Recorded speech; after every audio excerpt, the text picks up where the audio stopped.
جب سے کووڈ-19 یہ آیا ہے اور آپ بھی اس کے شکار ہوئے، شکر ہے آپ صحتیاب ہو گئے ہیں، بہت سارے ایسے اسٹوڈنٹس ہیں جن کی یونیورسٹیز بند ہیں. وہ گلگت بلتستان میں رہتے ہیں، بلوچستان میں رہتے ہیں، سابق فاٹا میں رہتے ہیں. وہاں پہ 3G اور 4G سروسز اس لیے اویلیبل نہیں چونکہ وہاں پہ اسپیشل کمیونیکیشن آرگنائزیشن کی منوپلی ہے اور وہاں پہ وہ 3G 4G سروسز فراہم نہیں کرتے، جس کے نتیجے میں ہم نے تصاویر دیکھی ہیں. اگر پروڈیوسر صاحب بھی دکھائیں کہ کس طرح بالکل صحرائے کے اندر، پہاڑوں کے اندر اسٹوڈنٹس جو ہیں وہ کوشش کر رہے ہیں کہ ان کا کہیں نہ کہیں لنک مل جائے تاکہ وہ پڑھ سکیں. آپ IT کے منسٹر ہیں، آپ کیسے ان بچوں کو محروم رکھ سکتے ہیں یا بالکل آپ ان کو you can deny them this basic facility of education? Amin ul-Haq صاحب. جی منیزہ، بالکل آپ نے جو بات کہی ہے اور اس چیز کو اندازہ کرتے ہوئے اب سے 4 دن پہلے میں نے گلگت کا دورہ کیا ہے. میں نے گلگت پریس کلب میں پریس کانفرنس بھی کی ہے اور وہاں کے جو ایسکوم کے جو لوگ تھے ان سے ملاقات بھی کی ہے. یقیناً گلگت بلتستان ہو، آزاد کشمیر ہو، یا جیسے آپ نے کہا KP کے جو فاٹا ایریا ہے یہاں پہ پرابلم ہے.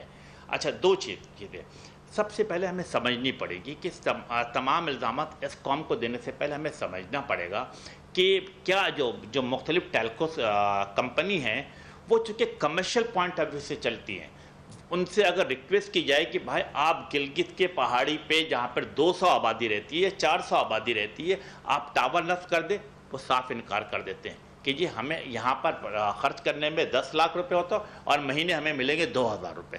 تو بحالت مجبوری کون کر رہا؟ ایسکوم وہاں پہ کرتی ہے. اور ایسکوم کے میں سمجھتا ہوں کہ پچھلے 10 سال میں بلکہ 15 سال میں ان کے 73 جوان نے جہاں میں شہادت بھی نوش کی ہے، تو وہ بھی خراج عقیدت کے مستحق ہے.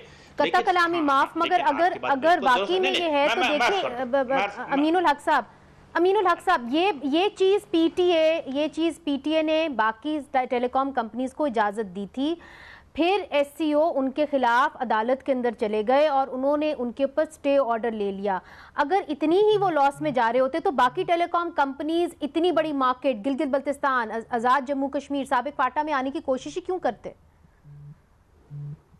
میں عرض کر رہا ہوں، دیکھیں میرے لیے گلگت بلتستان کا نوجوان ہو، اسٹوڈنٹ ہو، بزرگ ہو، خواتین یا آزاد کشمیر کے ہوں یا اپنا KP کے ہوں، یہ سب میرے اپنے بچے ہیں. ان کی بہتری کے لیے ہر فورم پہ، ہر جگہ پہ بات کرتا رہوں گا. میں نے کیا ہدایت دی پہلی ایسکوم کے وہاں پہ جو نمائندے تھے کہ آپ اپنے تعلقات منتخب نمائندوں اور لوکل کونسلر کے ساتھ بڑھائیں اور ان کے جو بھی مسائل ہیں اس مسائل کو بہتر کرنے کی کوشش کریں.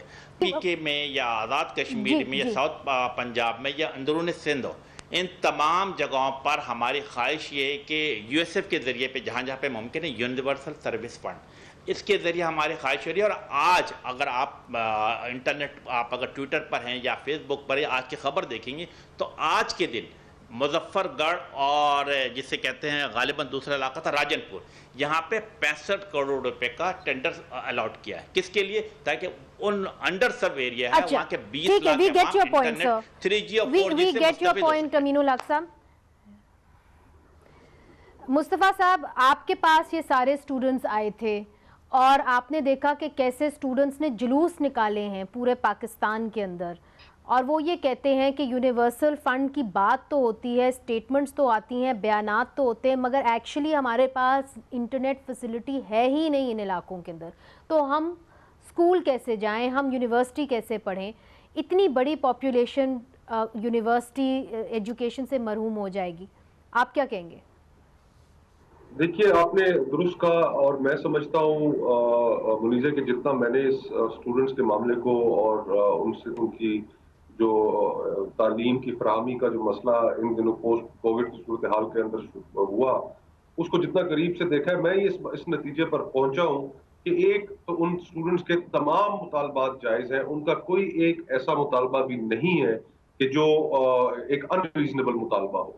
اب ان کے مطالبے ہیں کیا؟ ان کا مطالبہ یہ ہے کہ جناب ہم دور دراز علاقوں میں رہ رہے ہیں، دور دراز علاقوں میں ہمارے پاس انٹرنیٹ کی کوریج موجود نہیں ہے اور ہماری آن لائن کلاسز ہو رہی ہیں، تو ہم ان آن لائن کلاسز کے اندر اول تو شریک نہیں ہو سکتے، اور اگر ہم شریک نہیں ہو رہے تو پھر اس کے نتیجے میں ہونے والے جو امتحانات ہیں، ہم وہ امتحانات کیسے پاس کریں گے؟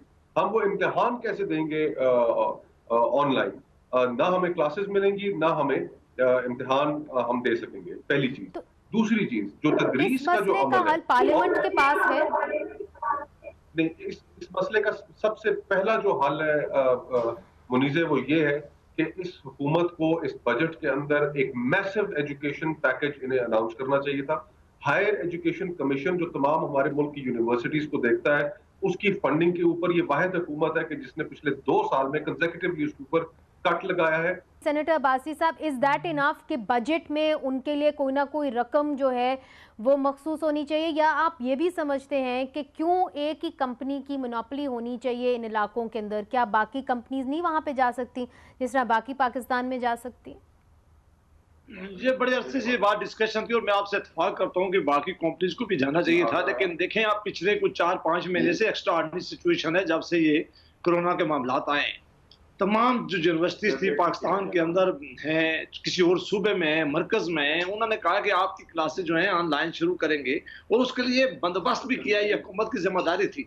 اب منسٹر صاحب بیٹھے ہوئے ہیں، وہ آپ اس فنڈ کی بات کر رہے تھے، ان کے مجھے نہیں اندازہ کہ آپ کو بتا سکتے ہیں کہ ان کے پاس اپنا کتنا فنڈ اس وقت موجود ہے، اور جس طرح انہوں نے کہا ہے کہ ہم پاکستان پنجاب کے اندر کچھ خرچ کر رہے ہیں، اس طرح انہوں نے اس ایریا میں بھی کوئی ایسا جو پیسہ ان کے پاس موجود ہے اسے خرچ کرنا چاہیں گے، کہ اس کے لیے تو انہیں کسی کی اجازت نہیں لینا چاہیے۔ بجٹ میں تو ابھی انہوں نے پیسہ رکھا نہیں ہے، اگر آج یہ بجٹ کا وعدہ بھی کریں گے تو وہ تو 1 سال گزر جائے گا۔ ابھی یہ وار فوٹنگ پہ یہاں کو فیصلہ کرنا ہے کہ تاکہ ان طالب علموں کا جو سال ہے وہ ضائع نہ ہو سکے، ان کی ایجوکیشن، یونیورسٹی کی ایجوکیشن ضائع نہ ہو سکے، اس کے لیے ممکنہ سہولت کیا دے سکتے ہیں یہ منسٹر صاحب بتا سکتے ہیں، ان کو فوری طور پہ دینی چاہیے۔ یہ معاملہ ہم کوشش کریں گے کہ ہاؤسز میں بھی ریز کرنا چاہیے اور متعلقہ کمیٹیز کے پاس میں بھی جانا چاہیے، جہاں ہمیں پتہ چل سکے کہ یہ کس کا فارم پہ کیوں نہیں کام کیا گیا۔ تو اس کے لیے بہت ہی ضروری ہے کہ جلدی سے جلدی کسی کے پاس یہ معاملہ جانا چاہیے۔